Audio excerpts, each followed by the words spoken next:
le Conservatoire de musique et d'art dramatique de Saint-Laurent-du-Var, on peut effectivement pratiquer différents instruments avec différents styles de musique, classique, plus moderne, et également le théâtre. C'est la particularité du Conservatoire de Saint-Laurent-du-Var, le théâtre, c'est-à-dire il y avait une école de théâtre départementale avant le Conservatoire de musique.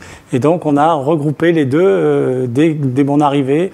On en a fait une seule entité qui était le Conservatoire de musique et d'art dramatique. Alors le théâtre, il y a deux professeurs, il y a aussi une masterclass pour les enfants, on appelle ça l'éveil. Après il y a l'initiation, puis après il y a ce qu'on appelle l'école au théâtre, c'est par cycle, puisqu'on suit les préconisations du ministère de la Culture. Il y a 3 cycles. Ça débouche par un diplôme qui est toujours d'actualité, qui est le CEM ou le CET, certificat d'études musicales et certificat d'études théâtrales. On a également une chorale adulte. Les tarifs, ça va entre 60 et 90 euros le trimestre, peut-être un petit peu plus quand on n'est pas laurentin. Mais sinon, c'est tout à fait dans la lignée des tarifs trimestriels de la plupart des conservatoires municipaux français. Les élèves ne sont pas sélectionnés. On leur octroie une année de découverte et cette année de découverte leur permet justement de découvrir un instrument. Si cet instrument, au bout de la première année, leur convient, dans ce cas-là, ils restent à étudier cet instrument. Et si vraiment l'instrument ne leur convient pas, ils peuvent éventuellement changer l'année suivante. On a quand même un avantage la première année, c'est que nous prêtons gracieusement, grâce à la mairie, nous prêtons gracieusement les instruments avant. Ça se passe en 3 cycles. Il y a un premier cycle qui est un cycle de découverte de l'instrument et d'autonomie avec l'instrument. Ensuite, un deuxième cycle qui est beaucoup plus technique. Et le 3e cycle, on va travailler davantage sur le style puisque l'instrumentiste est censé faire corps avec son instrument, déjà bien le posséder techniquement. Donc là, on va travailler sur le style, sur l'interprétation, voilà. Dans le département de jazz et musique actuelle, il n'y a pas de sélection. Simplement, il faut un peu de maturité, donc on les prend en initiation à partir du CM2.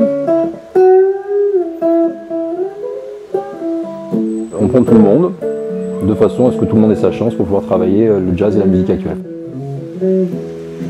Déjà, pratiquer un art, dans un conservatoire, dans une école, c'est d'abord le lien social, le lien culturel, le lien avec les gens. Ça permet aux enfants de s'exprimer d'une autre façon.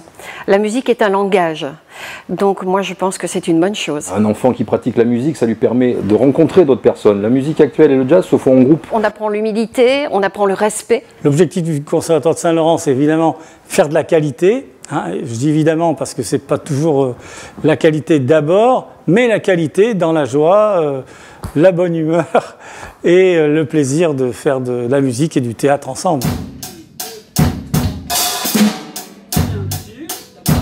Le Conservatoire Saint-Laurent-du-Var est très bien équipé, mais en plus il s'équipe de plus en plus, puisqu'on va avoir des nouveaux locaux pour la musique actuelle et le jazz. Là, la Villa Arnaud en face, ça va être un grand projet entièrement dédié aux musiques actuelles, en tout cas l'étage inférieur, avec studio d'enregistrement, studio de répétition, les cours. C'est vraiment un projet, on va dire, de dimension départementale, régionale, voire nationale. Il n'y a pas beaucoup de conservatoires qui vont avoir ce genre d'équipement. C'est une école de la vie, la musique. Ça donne une organisation de travail, une manière aussi de vaincre sa peur parce qu'on se présente en public. Ça permet aussi d'écouter les autres, de prendre la parole à bon escient parce que vous imaginez bien que si on jouait tous ensemble, ce serait une cacophonie. Donc d'apprendre à jouer en harmonie. La musique, en dehors de l'aspect technique de la musique, ça développe énormément de qualités cognitives. C'est évident. Enfin, maintenant, c'est devenu évident. Il y a eu quand même des recherches. Ça permet aux enfants d'être beaucoup plus performants dans d'autres domaines.